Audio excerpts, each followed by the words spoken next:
എല്ലാവർക്കും നമസ്കാരം. ഒന്ന് ചിന്തിച്ചു നോക്കൂ. 1943 ലോകം മുഴുവൻ വലിയ മാറ്റങ്ങളിലൂടെ കടന്നുപോകുന്ന ഒരു സമയമാണത്. ആ ഒരു നിർണായക ഘട്ടത്തിൽ പണ്ഡിറ്റ് ശ്രീരാം ശർമ്മ ആചാര്യജി അഖണ്ഡജ്യോതി മാസികയുടെ ഓഗസ്റ്റ് ലക്കത്തിൽ കുറിച്ചുവെച്ച് ചില കാലാതീതമായ ചിന്തകളിലേക്കാണ് നമ്മളിന്ന് ഇറങ്ങിച്ചെല്ലുന്നത്. നമുക്ക് തുടങ്ങുന്നത് തന്നെ ആ ലക്കത്തിൽ നിന്നുള്ള വളരെ ശക്തമായ ഒരു പ്രാർത്ഥനയോടെയാണ്. ചുറ്റും വലിയ മാറ്റങ്ങൾ സംഭവിക്കുമ്പോൾ ഒരു ആത്മീയ ഉണർവിനായിട്ടുള്ളൊരു വിളി കേൾക്കലില്ലേ, അതുതന്നെയാണ് ഈ പ്രാർത്ഥനയുടെ കാതൽ. ഈ അറിവിനെ നമ്മൾ 4 പ്രധാന ഭാഗങ്ങളായിട്ടാണ് മനസ്സിലാക്കാൻ പോകുന്നത്. 1. ആന്തരിക ശക്തിയും പ്രചോദനവും. 2. സ്വയം മെച്ചപ്പെടുത്തലും നമ്മുടെയൊക്കെ ദൈനംദിന ജീവിതവും. 3. സാമൂഹികവും ദേശീയവുമായ പുനർനിർമ്മാണം. പിന്നെ 4. ആത്മീയ പരിശീലനവും ധ്യാനവും. ശരിക്കും പറഞ്ഞാൽ ഇത് നമ്മിൽ നിന്ന് തുടങ്ങി ഈ ലോകത്തിൽ നമുക്കുള്ള പങ്കിലേക്കെത്തുന്ന ഒരു യാത്ര തന്നെയാണ്. നമ്മുടെ ആദ്യത്തെ വിഷയം ആന്തരിക ശക്തിയും പ്രചോദനവുമാണ്. തകർക്കാൻ പറ്റാത്തൊരു കരുത്ത് എങ്ങനെ നമ്മൾക്കുള്ളിൽ തന്നെ കണ്ടെത്താമെന്ന് നോക്കാം. പുറത്തുനിന്നല്ല, നമ്മുടെ ഉള്ളിന്റെ ഉള്ളിൽ നിന്ന്. ഈയൊരു ലക്കം നമ്മളോട് വളരെ പ്രധാനപ്പെട്ട ഒരു ചോദ്യം ചോദിക്കുന്നുണ്ട്. നമ്മുടെയൊക്കെ ജീവിതത്തിൽ വരുന്ന വെല്ലുവിളികളില്ലേ, അതിനെ നമ്മൾ എങ്ങനെയാണ് കാണുന്നത്? അതൊരു തടസ്സമായിട്ടാണോ, അതോ നമ്മളെ തന്നെ ശക്തിപ്പെടുത്താനുള്ളൊരു അവസരമായിട്ടാണോ? ആ മാസികയിൽ വന്ന ഒരു കവിത ശരിക്കും നമ്മളെ ഇരുത്തി ചിന്തിപ്പിക്കും. ജീവിതത്തിൽ കിട്ടുന്ന അടികളെ സ്നേഹമായി കാണാൻ പറ്റുമോ? ഒന്നാലോചിച്ചു നോക്കൂ. ഓരോ വെല്ലുവിളിയും നമ്മളെ ഒന്നുകൂടി മെച്ചപ്പെടുത്താനുള്ള ഒരു ദൈവീകമായ ഇടപെടലാണെന്ന ആശയം അതെത്ര മനോഹരവും ശക്തവുമാണ്. ഇതിൽ നിന്ന് നമ്മൾ മനസ്സിലാക്കേണ്ടതെന്താണ്? യഥാർത്ഥ നിധി, യഥാർത്ഥ ശക്തി അത് നമ്മുടെ ഉള്ളിൽ തന്നെയുണ്ട്. പലപ്പോഴും നമ്മുടെ പേടിയും ടെൻഷനുമൊക്കെയാണ് അതിനെ ഒരു മറ പോലും മൂടിവെക്കുന്നത്. ആ പരിമിതികളെ അങ്ങ് പൊട്ടിച്ചെറിയുന്നതാണ് ആന്തരിക ശക്തിയിലേക്കുള്ള ആദ്യത്തെ ചുവട്. ശരി, ഈ പറഞ്ഞ ആന്തരിക ശക്തിയെ നമ്മുടെ എല്ലാ ദിവസത്തെയും ജീവിതത്തിൽ എങ്ങനെ പ്രയോഗിക്കാം എന്ന് നോക്കിയാലോ? നമ്മുടെ പ്രവൃത്തികളിൽ ഈ ജ്ഞാനം എങ്ങനെ കൊണ്ടുവരാം? അതിനൊരു രസകരമായ എന്നാൽ വളരെ പ്രായോഗികമായൊരു വഴിയാണ് ഒരു ലേഖനത്തിൽ പറയുന്നത്. ലോക് ലെജ്, അതായത് സാമൂഹിക മര്യാദ. ചില സമയത്ത് നമ്മുടെ ഉള്ളിലെ ശക്തി മാത്രം മതിയാവില്ലല്ലോ. സമൂഹത്തിലൊരു നല്ല പേരു വേണമെന്ന നമ്മുടെ ആഗ്രഹം അതിനൊരു ആയുധമായി ഉപയോഗിക്കാം. തെറ്റിലേക്ക് പോകുമ്പോൾ സ്വയം നിയന്ത്രിക്കാൻ ഇത് സഹായിക്കും. ശരിയല്ലേ? ചിലപ്പോഴൊക്കെ 4 എന്തു വിചാരിക്കും എന്നൊരു ചിന്ത മതി നമ്മളെ ഒരു തെറ്റിൽ നിന്ന് പിന്തിരിപ്പിക്കാൻ.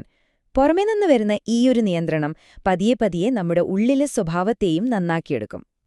ധർമ്മത്തിന്റെ വഴിയും അധർമ്മത്തിന്റെ വഴിയും തമ്മിലുള്ള വ്യത്യാസം കാണിക്കാൻ മണികുണ്ഡലൻ എന്നൊരാളുടെ കഥ പറയുന്നുണ്ട്.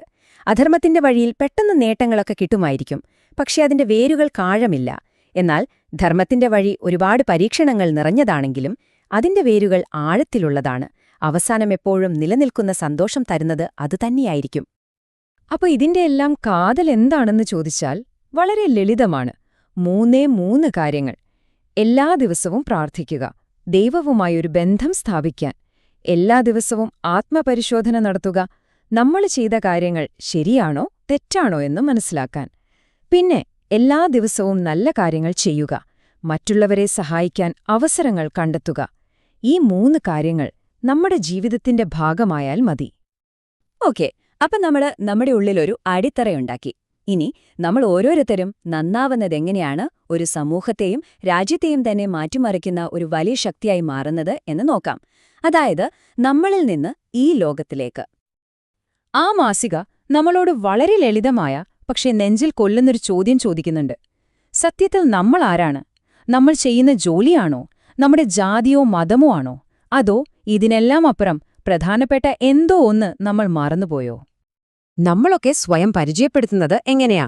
ഞാനൊരു ഡോക്ടറാണ്, അല്ലെങ്കിൽ വക്കീലാണ്, ഞാൻ ഹിന്ദുവാണ്, മുസ്ലിമാണ്, ഗുജറാത്തിയാണ്, ഇങ്ങനെ പലതും. പക്ഷെ ഇതിനിടയിൽ നമ്മളെല്ലാവരും അടിസ്ഥാനപരമായി ഒന്നാണെന്ന കാര്യം മറന്നുപോകുന്നു. അതാണ് മനുഷ്യൻ എന്ന ഐഡന്റിറ്റി. മനുഷ്യനാകൂ എന്നൊരു ലേഖനത്തിൽ പറയുന്നത് നമ്മൾ ഈ ലേബലുകൾക്കിടയിൽപ്പെട്ട് നമ്മുടെ മനുഷ്യത്വം, ആ സ്നേഹം, അതൊക്കെ മറന്നുപോയെന്നാണ്. ഇതിൽ പറയുന്ന ഒരു വാചകം ശരിക്കും ആഴമുള്ളതാണ്. ഒരു മാലാഖയെന്നും ആകാൻ പറ്റിയില്ലെന്ന് വരും, പക്ഷെ ഈ കാലത്തൊരു നല്ല മനുഷ്യനാവുക എന്നത് തന്നെ വലിയ ബുദ്ധിമുട്ടുള്ള കാര്യമാണ്. എത്ര ശരിയാണല്ലേ? ഈ മനുഷ്യത്വത്തിന്റെ ശക്തി കാണിക്കാൻ രവീന്ദ്രനാഥ് ടാഗോറിന്റെ സുപ്രിയയുടെ കഥ പറയുന്നുണ്ട്. നാട്ടിൽ പട്ടിണി പടർന്നു പിടിച്ചപ്പോൾ പണക്കാരും അധികാരികളുമെല്ലാം കൈമലർത്തി. അപ്പോഴാണ് സുപ്രിയ എന്നൊരു പാവം ഭിക്ഷക്കാരി പെൺകുട്ടി മുന്നോട്ടു വരുന്നത്. അവളുടെ കയ്യിലുണ്ടായിരുന്നത് ആകെ ഒരു ഭിക്ഷാപാത്രം മാത്രം. പക്ഷേ ആ കാരുണ്യമുള്ള മനസ്സുകൊണ്ട് അവൾ എല്ലാവർക്കും ഭക്ഷണം കൊടുക്കാൻ തയ്യാറായി. യഥാർത്ഥ സേവനത്തിന് വേണ്ടത് സമ്പത്തല്ല, ശുദ്ധമായ മനസ്സാണ് എന്ന് ഈ കഥ നമ്മളെ പഠിപ്പിക്കുന്നു. ശരി, ഇപ്പോ നമ്മൾ അവസാനം ഈ യാത്രയുടെയെല്ലാം ഊർജ്ജകേന്ദ്രത്തിലേക്ക് തിരിച്ചെത്തുകയാണ്.